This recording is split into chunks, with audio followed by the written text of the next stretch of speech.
Assalamualaikum warahmatullahi wabarakatuh.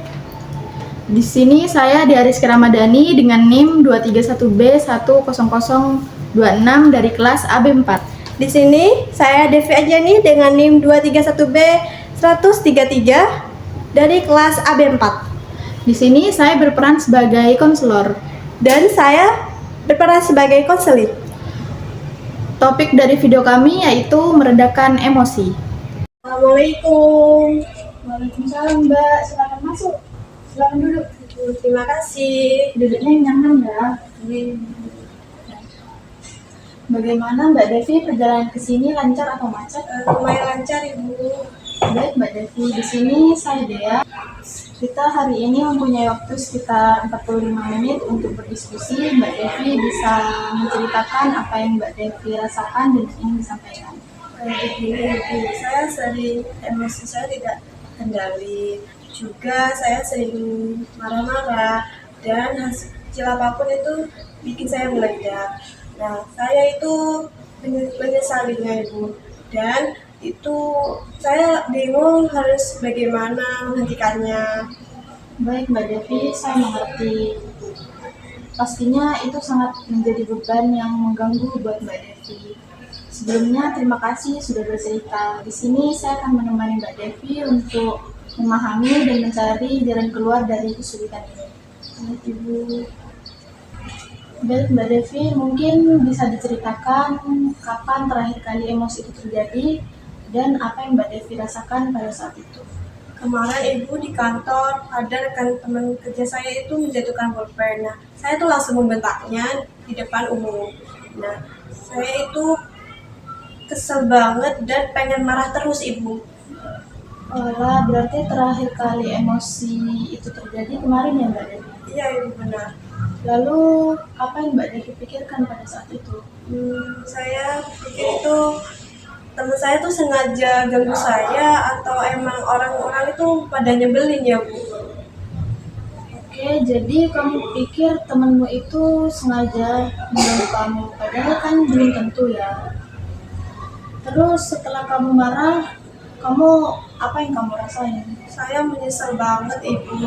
Nah, waktu saya membentak teman saya tuh dia diam dan saya gak fokus sama bekerja, juga malamnya kepikiran, Ibu.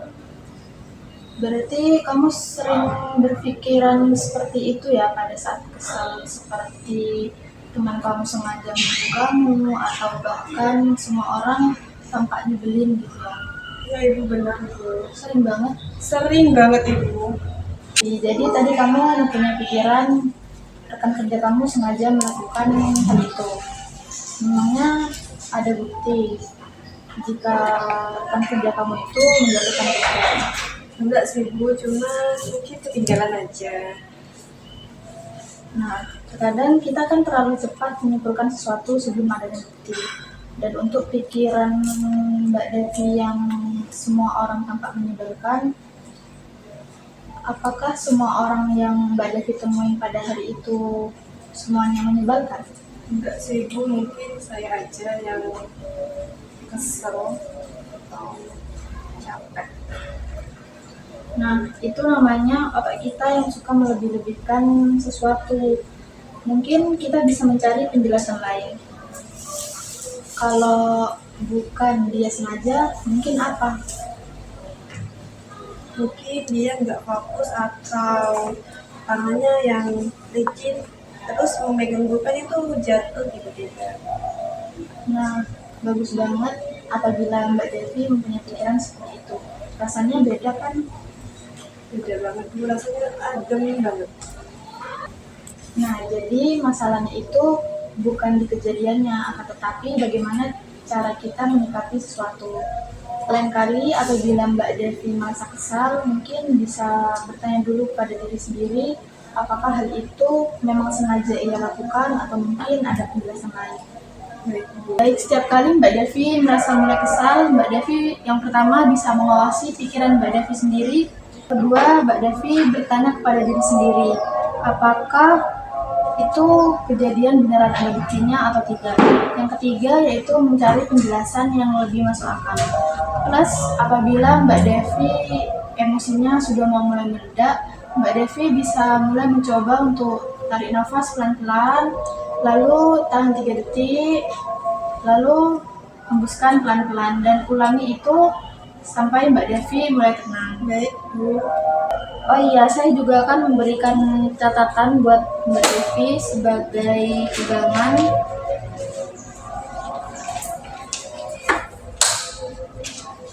Yang pertama yaitu situasi. Di situ bisa dituliskan apa yang sedang terjadi kepada Mbak Devi hari itu. Yang kedua, pikiran. Pada saat itu Mbak Devi sedang memikirkan apa. Yang ketiga, ada perasaan. Dari level 1 sampai 10, level emosi Mbak Devi itu berapa?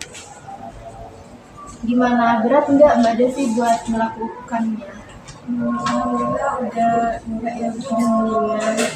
Baik Mbak Devi, waktu kita sudah hampir habis ya. Hari ini kita sudah belajar yang pertama, pikiran-pikiran seperti dia sengaja melakukan atau orang-orang semuanya nyebelin itu kita makin marah. Yang kedua yaitu kita bisa cek lagi apakah dia itu beneran jahat atau itu hanya pikiran dari Mbak Devi sendiri.